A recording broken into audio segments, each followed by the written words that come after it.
Select the major products of the following reaction sequence. So what we want to do is we want to look at what we're starting with, and we want to go stepwise through each of these reactions. So we are starting here with a secondary alkyl halide. And we are reacting this with sodium cyanide in DMF. So we need to recognize when we see this sodium cyanide what we actually have. So we have a sodium with a positive charge, which means this CN, the cyano group, has a negative charge. And the negative charge is on the carbon. So this is a really good nucleophile.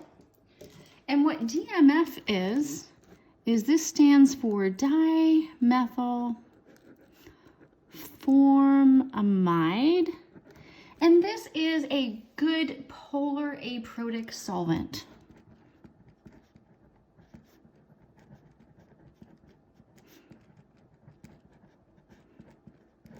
So what we see is we see a secondary alkyl halide, a good nucleophile, and a polar aprotic solvent. This step one is an SN2 reaction. And so we need to recognize how this reaction occurs. So SN2 means that this is your concerted substitution.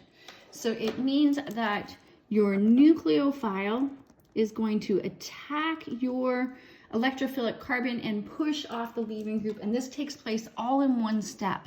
And it's important that we know this because it has implications for the stereochemistry, and we see that we started with a stereo center. So this cyanide is going to have to approach from the side opposite that leaving group in order to push the leaving group off the molecule. And so what happens is this results in the stereochemistry being inverted at that chirality center. And that's part of the evidence that this is an SN2 mechanism, that it takes place all in one step, because otherwise you would not observe this inversion of chirality. And so then now we have a nitrile.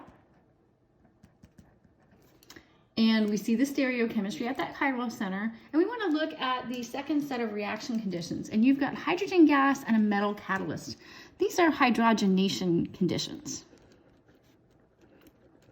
So these are conditions to add hydrogen across pi bonds.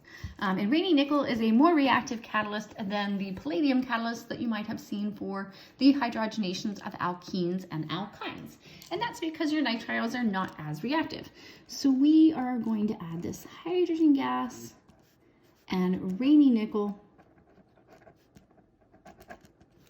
And so this is going to add hydrogen across these pi bonds completely, so that what we're going to end up with is the carbon-nitrogen single bond. So we're going to end up with this fully hydrogenated, right? So we end up with the primary amine.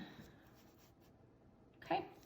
And if we look at our options, we can see that that is option A. So the stereochemistry here and the number of carbon atoms would be really key to differentiating these answers. So we need to recognize that when we add the nitrile, we're adding a carbon and a nitrogen.